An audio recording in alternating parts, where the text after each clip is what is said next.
Welcome to Meet the Press Now. I'm Melanie Zanona in Washington, and if it's Tuesday, voters are voting. And the next couple of months could get increasingly nasty. Right now, 4 states are holding primary races, including in Maine, where Democrats are grappling with a controversy-plagued candidate in a must-win Senate seat. Meanwhile, President Trump is ramping up his baseless claims of election fraud, reigniting fears he may not accept the results if his party loses control of Congress in November. Starting in Maine, Graham Platner is expected to win tonight's Democratic Senate primary, despite months of controversy dogging his campaign.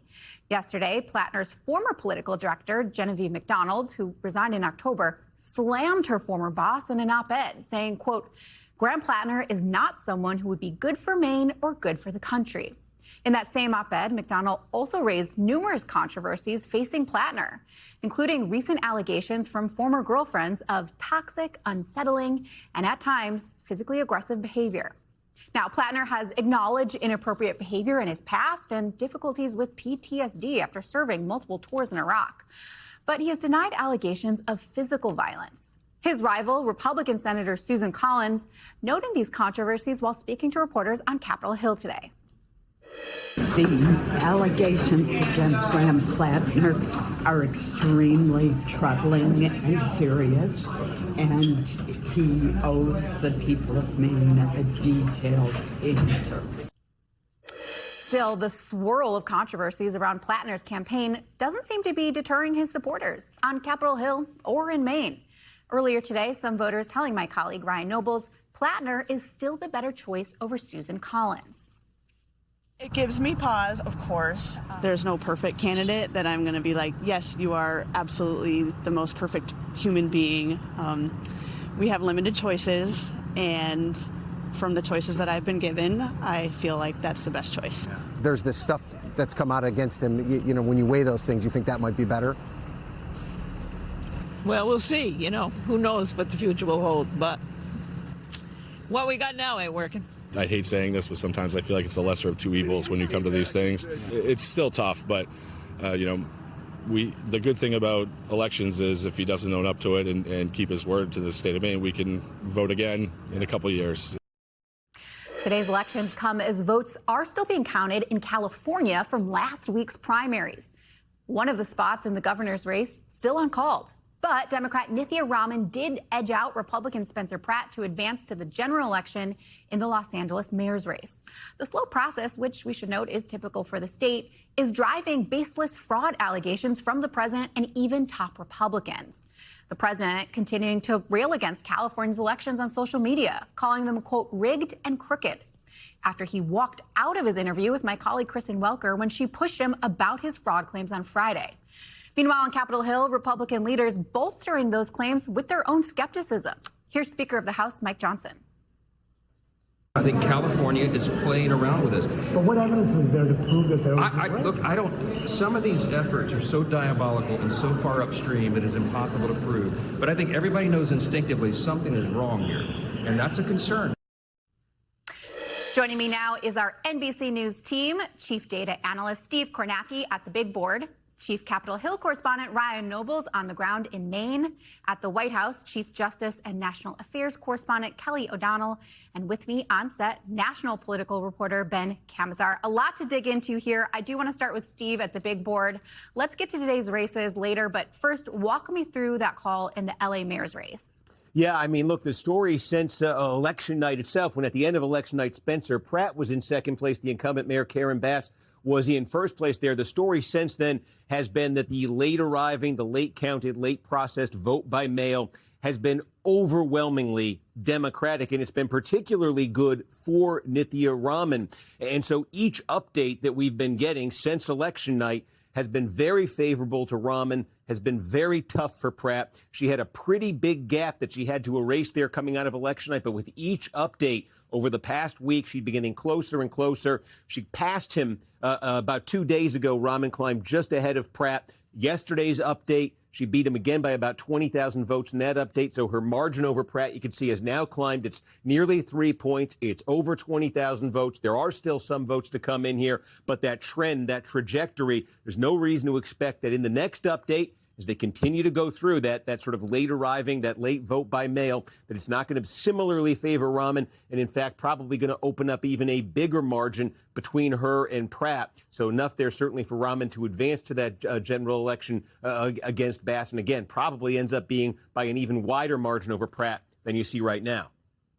And Steve, what are you watching for tonight across these various primaries? Yeah, no, look, I think Maine really is the big story here, and it's a question about what kind of message Democratic voters are sending. Remember, Graham Platner sort of assumed to be the nominee here, but he does have some opponents on the ballot. David Costello's name is on the ballot. He actually ran as the Democratic nominee for U.S. Senate in Maine in 2024. But remember, Angus King, the independent running basically with most of the Democratic support, won that race easily. Costello only got a little bit more than 10% of the vote. Janet Mills, that's the big name. She's the governor. She was originally running against Platner in the primary. She suspended her campaign during the spring, but in the last week, pointedly, she has made clear to the public that her name is still on the ballot. They are welcome to vote for her if they want. There's also another candidate who is a registered write-in candidate. So I think the question really here is, say, what kind of message are Democratic primary voters sending here?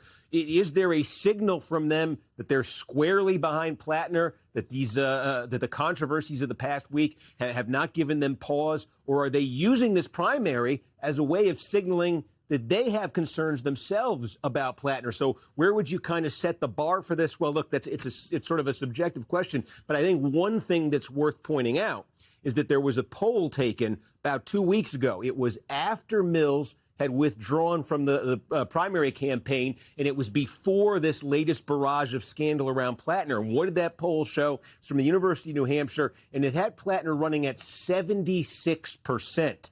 Okay, and then the combined other names on the ballot getting just over 20%. So he was getting about 3/4 of the vote when it looked like he was on a glide path to the nomination, and the party seemed to be in sort of consolidation mode behind him. So I'd use that sort of as a benchmark tonight. If he is somewhere in that range or certainly above it, you know, that's a pretty resounding signal, perhaps, of the party still pretty united behind him. But if his number starts to drop from that significantly, I think that might be an indication that in the final days, final week or so of this campaign, you did have Democratic primary voters moving away from him and sending a signal that they share some of those concerns. And one other thing to note on this race, too, by the way, the early voting did begin about a month ago, and there were tens of thousands of votes that already had been cast in this primary, again, before this last round of controversy for Platner. So he also probably banked some votes in that period, too. Really important context. Steve Kornacki, thank you. I want to head up now to Maine, where Ryan Nobles is. We heard some of your conversations with voters at the top of the show, but Ryan, what else have you heard from folks on the ground? Yeah, it is interesting, Melanie, to actually be here in this state and talk to voters about their feelings and their thoughts about Graham Platner. And we definitely sense a voter base that is conflicted about all of this. They don't necessarily feel comfortable with these allegations against Graham Platner, but they also very much like him as a candidate and his policies. I'm talking specifically about Democratic voters. But we did talk to one woman in particular whose number one concern is making sure that Susan Collins no longer represents her in the United States Senate. She's not necessarily thrilled with Graham Platner, and she was going through a bit of an existential crisis as she walked into the voting booth this morning. Take a listen to what she told us. If I really thought Mills had a chance, I may vote for her just as to give Platner a message that not everybody is really for him. Yeah. I mean, as a Democrat, then, are you concerned that if he's your nominee that you might have a hard time winning the seat? Yes. So if Platner it doesn't seem as though he's on track to win. Do you still feel comfortable voting for him in November? Do you feel like... I would definitely. Yeah, I will not vote for anybody who is not a Democrat. And that woman, Judy, was her name. She really kind of encapsulated most of the conversations that we had with Democrats, that at the end of the day, they view it as a binary choice. They certainly don't approve of some of the accusations against Graham Platner, but most either forgive him or believe that he's heading toward a road of redemption, and they still like him better than Susan Collins. And I'll tell you, Mel, we talked to Judy as she was on her way into the voting booth. Frank Thorpe, our producer, caught up with her afterwards to find out which way she ended up going. She ultimately voted for Graham Platner because she said it was a choice between sending him a message and sending the establishment a message. She felt it was more important to send that message to the establishment. We'll have to see if that's the message that's being sent when the polls close here tonight. Absolutely fascinating. Ryan, looking ahead now, what's it going to take for Platner to beat Collins in November? She's obviously such a proven, resilient candidate. Democrats have tried to take her down before. Yeah, and that's the other side of this story, right, Mel? Because the other thing we did was we talked to quite a few Republicans, and they are increasingly confident with every single passing day that the more controversies that surround Graham Platner, the easier the path will be for Susan Collins. You know, the Republicans we talked to said over and over again, Susan Collins has been doubted numerous times in this state. In fact, the last 2 election cycles, Democrats thought that they were poised to kick her out of office, and she won comfortably. They feel that that is the exact scenario that's being set up right now, that because of the issues surrounding Platner and the fact that Collins is a known quantity who has a very specific and deep connection with the voters here, that will overcome any negative feelings about the Republicans nationwide or any particular connection to Donald Trump that Susan Collins may have. Republicans feel confident about their chances here. And that could be a problem for Democrats because Maine is a state that they have to have if they have any hope of winning back the Senate majority. No doubt. Ryan Noble is on a very tough assignment for us in Maine in June. We appreciate your reporting and taking one for the team there. I do want to bring it now to D.C., where it's not maybe as nice as Maine, but we're having a pretty nice day. Kelly O'Donnell is over at the White House for us. I want to dig into some of these election fraud claims. We mentioned that the president is once again alleging that an election is rigged. Kelly, what does that tell us about the president's strategy potentially heading into November? And do you think this is going to be something that he claims in every race where a Republican loses?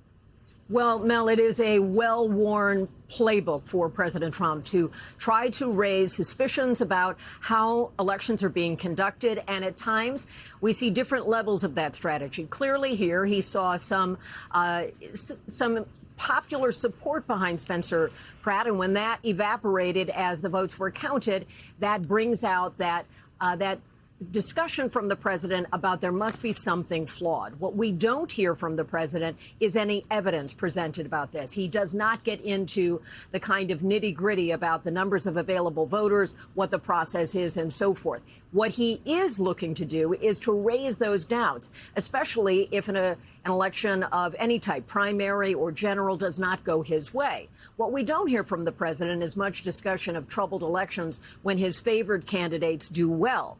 The president also talks a lot about mail-in ballots, even though he has personally used them while he's been president to vote in Florida while here at the White House. But that influx of mail-in ballots that Steve talked about that helped to move away from Pratt and in favor of the secondary Democratic candidate, the president has conditioned many of his own supporters against mail-in ballots. At least he gives that message. So not surprising to see more Democrats using that tool of how to conduct votes as an individual. So the president, well-worn strategy, applied in different ways. This time we're seeing it in California, where he likes to go against especially a well-defined blue state in its state-level leadership and certainly the city of Los Angeles. There was hope that perhaps there was an opening for Republicans given all of the turmoil related to the fires. Apparently that did not happen as the votes were cast and then counted. The president putting this right in his sights. The larger implication is when the president talks about this, will he take any federal action to try to interfere with elections around the country this midterm year? Of course, states manage elections, not the federal government. Mel? Kelly O'Donnell, thank you so much. I want to turn now to Ben Kamisar, who's on set with me here. Let's pick up where Kelly left off about these election denialism claims that we are still seeing from the president, from Republicans on Capitol Hill.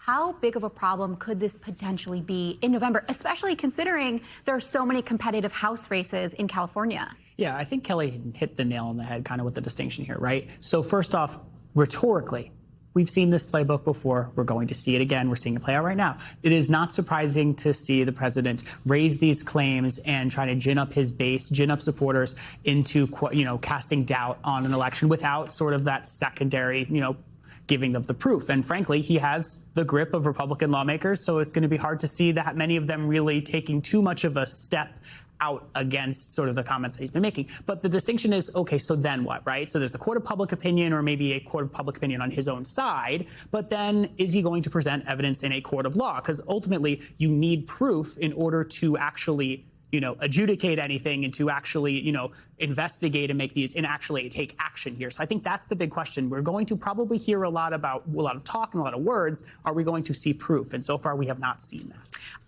I also want to talk about Maine. Elected Democrats largely sticking by Platner, at least so far.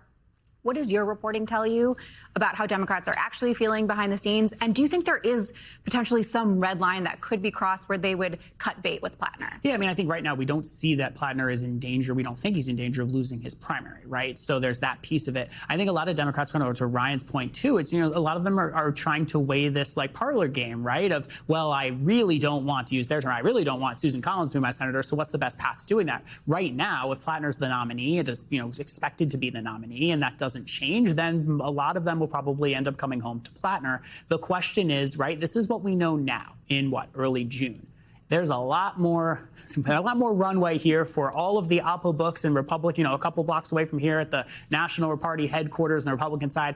If this is all that's there, maybe Platner can, turn the page here. The question is, what don't we know? And how will that play out? Yeah, and I'm sure a lot of Democrats asking themselves that very question. By backing, though, a problematic candidate in Maine, are Democrats going to come off as hypocritical, especially as they try to point the finger at Ken Paxton in Texas? It's a good question. We saw this kind of with Al Franken, the former senator in Minnesota. There were allegations against him of inappropriate conduct, not physical violence or not assault. It was making inappropriate gestures and inappropriate touching, I believe, if I remember correctly. And that was coming at the same time as some very different and very serious allegations against Roy Moore, the Alabama Senate candidate. Then some Democrats thought that it would be a good idea to distance themselves from Franken, to basically say, we're going to deal with our own House and look at Republicans over here not dealing with their own House, right? So you have seen that in the past. Ultimately, though, I don't think it's going to matter that much as far as this goes, because there's going to be so much money, hundreds of millions of dollars spent in these races to fight these fights in the races. I think ultimately it's going to be about the candidates themselves in those states and less about a bleed over effect maybe from one state to the other. And quickly, is there a path for Democrats winning back the Senate without Maine? Without Maine? Boy, I don't know. I don't think so. I mean, you have to think about this is a state that Democrats need to win. If they're going to need to win states like Maine and then push into pretty decently Republican territory, states that Trump won by 10 points. So I don't think that there really is a path if you take off one of the lower hanging fruits off the board. All while needing to defend these seats like in Michigan, which we'll talk about later in the show. Ben, thank you so much. We thank you for watching, and remember, stay updated on breaking news and top stories on the NBC News app or watch live on our YouTube channel.